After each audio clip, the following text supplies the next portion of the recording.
ముఖ్యమంత్రి నరేంద్ర మోడీ గారు ఉన్నప్పుడు వాళ్ళిద్దరు కలిసి ఆ పని మొదలుపెట్టి ఈరోజు బాగుంది. నిన్నగాక మొన్న మా శ్రీహరి గారు మంత్రి గారు వెళ్ళి చూసి వచ్చిండ్రు. చామల కిరణ్ రెడ్డి ఎంపీ గారు నల్గొండ నుంచి బీర్ల ఐలయ్య గారు వీళ్ళందరూ పోయి చూసి వచ్చారు. అంతకంటే ముందు సిటీలో ఉండే మేయర్తో పాటు కార్పొరేటర్స్ని అందరినీ నేను అక్కడికి పంపించిన, కొంతమంది మిత్రులను విదేశాలకు పంపించిన ఎమ్మెల్యేలను, మీకు సౌత్ కొరియా పోయి చూసిరా పోండి అండి. సో ఈరోజు నేను అనేది ఏంది అధ్యక్ష అంటే, హైదరాబాద్లో మూసీ నది ప్రక్షాళన చేస్తామంటే ఎందుకు ఇది రాజకీయ రంగు పులుముకుంటుంది? ఎంఆర్డీసీఎల్ నేను మొదలు పెట్టలే అధ్యక్ష.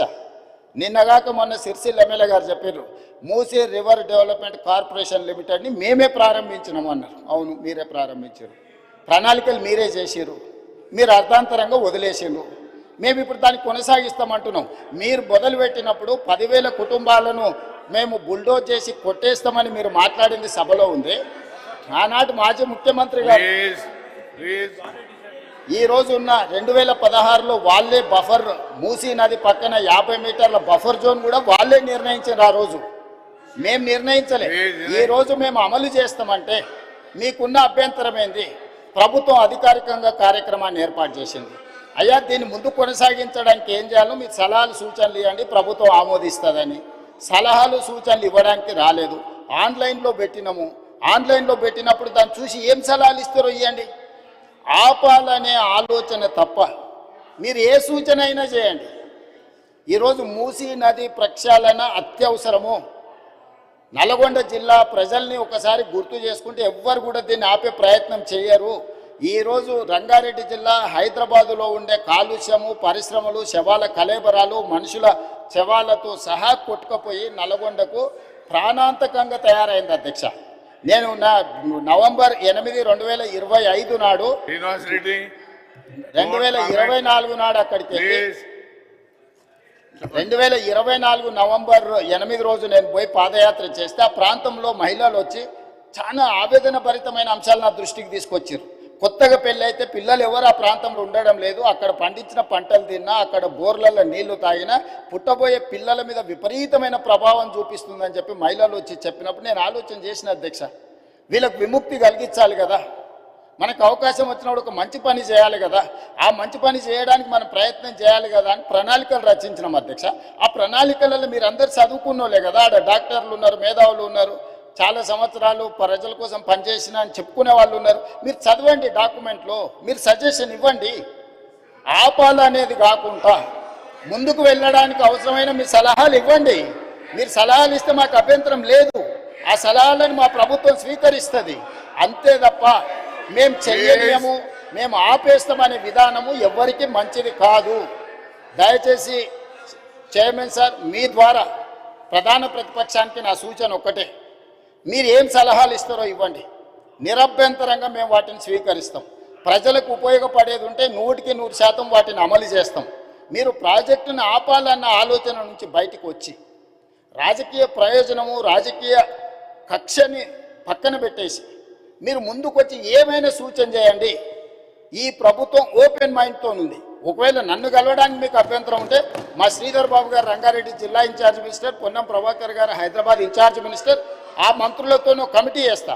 డిప్యూటీ సీఎం గారు, శ్రీధర్ బాబు గారు, పొన్నం ప్రభాకర్ గారితో ఒక క్యాబినెట్ సబ్ కమిటీ వేస్తా. మీకు ఏమైనా సూచనలు ఉంటే క్యాబినెట్ సబ్ కమిటీకి సబ్మిట్ చేయండి. డెఫినెట్గా we will examine, we will take a final decision. ఈ కన్సెన్సస్ బిల్డ్ చేసి చేయాలనుకుంటున్నాం అధ్యక్ష. ఉన్న పలంగా మేమేదో కూలగొట్టేస్తాం, మేమేదో కట్టేస్తామని ఇట్లాంటి ప్రచారాలు మానండి. నిన్నగాక మన ఒక అపార్ట్మెంట్కి సంబంధించిన బాధితులు ఆపండి ఆపండి అంటారు. మేము అడగనే లేదు, మీకు ఈ ప్రాబ్లం ఉందని చెప్తున్నాం. మీకు సమస్య ఉంది, ఈ సమస్యను ఎట్లా కావాలనో చేయండి అని అంటే మీరు దాన్ని ప్రచారం కోసం వాడుకోకండి. ఈరోజు ఆడ గాంధీ సరోవర్ కట్టడానికి 98 ఎకరాలు డిఫెన్స్ ల్యాండ్ కేంద్ర ప్రభుత్వం ఇస్తుంది అధ్యక్ష. టూరిజం దగ్గర రాష్ట్ర ప్రభుత్వం దగ్గర ఇంకొక 100 ఎకరాల ల్యాండ్ దాదాపు ఉంది. ఆ అపార్ట్మెంట్స్ ల్యాండ్ తీసుకోకపోయినా ప్రభుత్వానికి ఆ ప్రాజెక్టుకి ఎలాంటి ఇబ్బంది లేదు. ఆ ప్రాజెక్టులో అపార్ట్మెంట్స్లో ఉన్న మిత్రులకు నేను చెప్పేది ఒకటే, 2005-06లో మీరు పర్మిషన్ తెచ్చుకున్నప్పుడు అది చిన్న నాలా కింద చూపించి 9 మీటర్ల బఫర్ జోన్ చూపించి మీరు అనుమతులు తెచ్చుకున్నారు. 2012లో 2016లో బఫర్ జోన్ 50 మీటర్లకు, అది మూసీ నది పరివాహక ప్రాంతం కాబట్టి 50 మీటర్ల బఫర్ జోన్ డిఫైన్ అయిపోయింది. 50 మీటర్ల ప్రకారం మార్క్ చేస్తే సగం అపార్ట్మెంట్స్ ఈరోజు బఫర్ జోన్లో ఉన్నాయి. రేపు భవిష్యత్తులో అది కొనుక్కోవడానికి అమ్ముకోవడానికి పనికిరాదు. రేపు భవిష్యత్తులో ఏమీ చేసుకోలేరు, మీకు నష్టం జరుగుతుందని మాత్రమే చెప్తున్నాము. వాళ్ళకి ఇష్టమైతే ఆ ల్యాండ్ ప్రభుత్వ అభివృద్ధిలో భాగస్వామ్యం ఇప్పుడు చేస్తే వాళ్ళకు నష్టపరిహారం ఇచ్చి ప్రత్యామ్నాయం చూపించడానికి మాకు అభ్యంతరం లేదు అధ్యక్ష. ఎవరిని నిరాశ్రయులను చేస్తలేము అధ్యక్ష. అధ్యక్ష నా సూచన ఒక్కటే అధ్యక్ష, నా సూచన ఒక్కటే.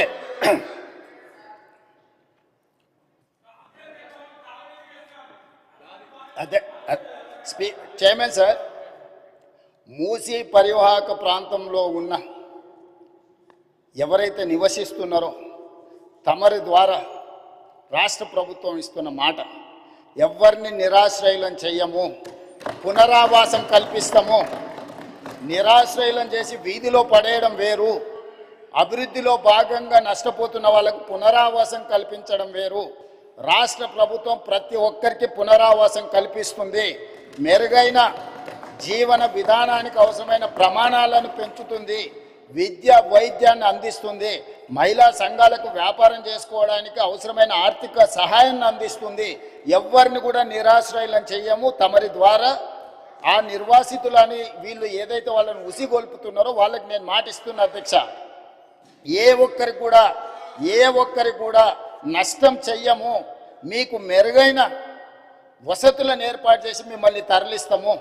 కాబట్టి ప్రాజెక్టు నిర్మించుకుంటూనే దానివల్ల ఎవరికైనా ఇబ్బంది కలిగితే వాళ్ళకి ప్రత్యామ్నాయ ఏర్పాట్లు చేద్దాం అధ్యక్ష.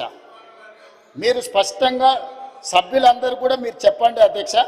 నేను మీ ద్వారా మూసీ పరివాహక ప్రాంతంలో నివసిస్తున్న పేదలకు నేను అష్యూర్ చేస్తున్నా, నేను అసెటైన్ చేస్తున్నా, ఎవరు రాజకీయ ప్రయోజనాల కోసం మిమ్మల్ని ఉసిగొల్పాలన్నా మీ భావోద్వేగాలను స్వార్థ ప్రయోజనాలకు వాడుకోవాలనుకుంటే వాళ్ళ ఉచ్చులో పడకండి. నేను అధికారులను మీ దగ్గరికే పంపించినా మళ్ళీ పంపిస్తా, ప్రజాప్రతినిధులను పంపిస్తా. ఎంఐఎం పార్టీతో నేను చర్చించి ఎమ్మెల్యేలతో మాట్లాడినా, దాదాపుగా 7 మంది ఎమ్మెల్యేలు ఆ పరివాహక ప్రాంతంలోనే ఉన్నారు. ఆ పార్టీ అధ్యక్షునితో మాట్లాడినా, ఆ ఎమ్మెల్యేలతో మాట్లాడినా. బఫర్ మార్క్ మూసి పరివాహక ప్రాంతాన్ని నిర్ణయించి బఫర్ జోన్ను నిర్ణయించి ఎవరెవరు బాధితులు వాళ్ళందరినీ కూడా ఏ రకంగా వాళ్ళకు సహాయం అందించాలో ఆ సహాయాన్ని అందించే బాధ్యత ఈరోజు ప్రభుత్వం తీసుకుంటుంది. కాబట్టి దయచేసి అపోహలు సృష్టించకండి, అనవసరమైన రాద్ధాంతం చెయ్యకండి. హైదరాబాదు నగరాన్ని అభివృద్ధి చేసుకుందాం.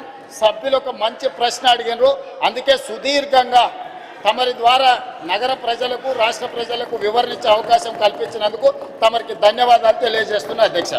శ్రీధర్ బాబు గారు క్వశ్చన్ క్లోజ్ చేయండి. అధ్యక్ష, గౌరవనీయులు మహేష్ కుమార్ గౌడ్ గారు, దయాకర్ గారు చెప్పిన అన్ని అంశాలను కూడా గౌరవ ముఖ్యమంత్రి గారు రాబోయే కాలంలో గ్రేటర్ హైదరాబాద్కి సంబంధించి మరి నగరాభివృద్ధికి సంబంధించి ట్రాఫిక్ రద్దీకి సంబంధించిన అంశాల విషయంలో కూడా సవివరంగా వివరించడం జరిగింది అధ్యక్ష. ఇంకేదేమైనా గౌరవ సభ్యుల సూచనలు ఉంటే తప్పకుండా పరిగణలోకి తీసుకుంటాం అధ్యక్ష. Question number 4725 Mirza Riable Afandi bags up सवाल पेश कर रहा हूं. Honourable minister.